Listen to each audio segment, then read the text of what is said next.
Goeiedag julle, Rihanna, saam met julle van die Bybel in 1 jaar. Ek hoop het gaan nog baie goed met julle almal. Vandag het ons die voorreg om saam tyd te kan spandeer in Numeri 10.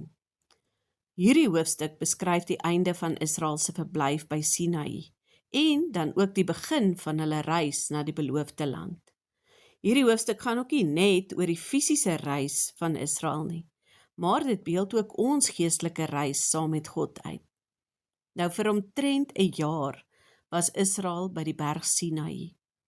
Daar het God vir hulle sy wet gegee, die tabernakel opgerig, die priesters afgesonder en die volk geleer hoe om as sy heilige volk te leef. Nou was dit tyd om op te breek, want sien, God het hulle nie gered om by Sinaï te bly nie. Hy het hulle gered om hulle na die land wat hy aan hulle beloof het te bring. Nou die eerste gedeelte van hierdie hoofstuk handel oor die 2 silwer trompette. God gee hier opdrag dat 2 trompette gemaak moes word om die volk byeen te roep, die optog aan te kondig, oorlog aan te dui en ook tye van aanbidding en feesviering aan te dui. Vandag het ons nie meer trompette nie, maar ons het die woord. Soos die trompette 'n duidelike geluid moes gee, moet die evangelie ook duidelik verkondig word. Die trompet het mense bymekaar geroep, hulle gewaarsku, hulle gelei en hulle voorberei.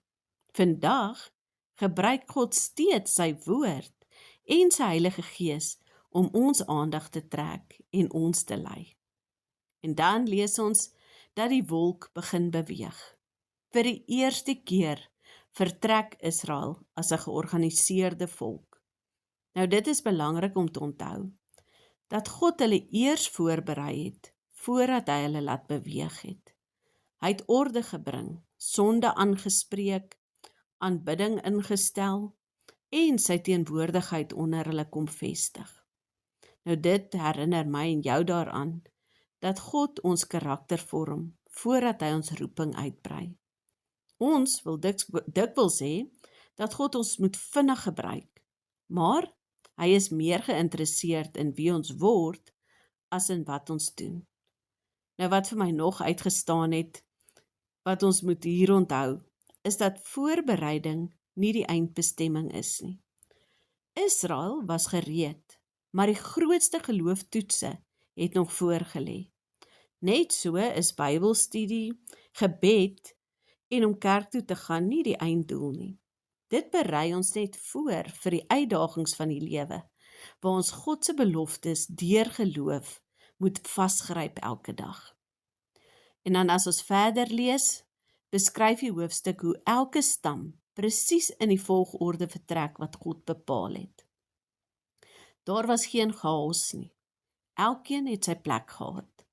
Nou hier sien ons dat God 'n God van orde is.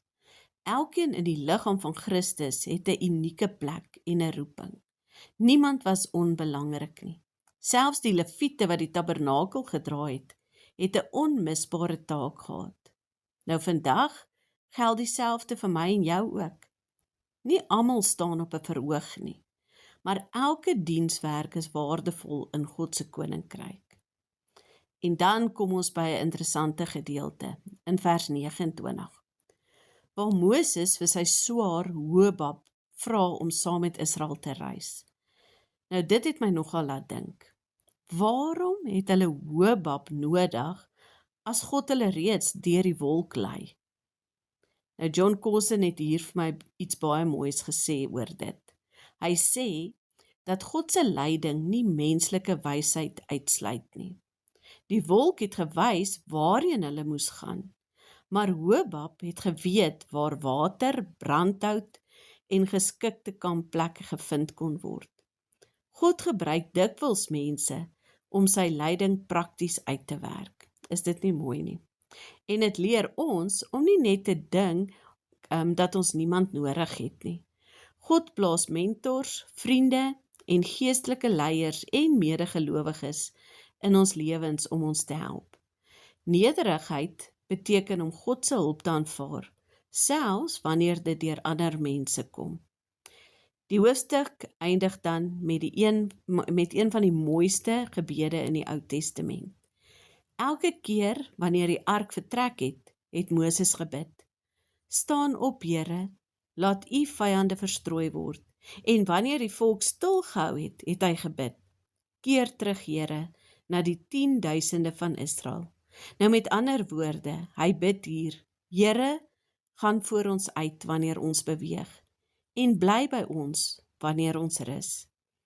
Is dit nie ook presies hoe ons elke dag behoort te leef en te bid nie? Wanneer ons werk toe gaan, kinders grootmaak, moeilike besluite neem of deur uitdagings stap, behoort ons ook so te bid: Here, gaan voor my uit. En wanneer ons by die huis kom, behoort ons dan ook te bid: Here, bly by my waar ons nou gaan rus.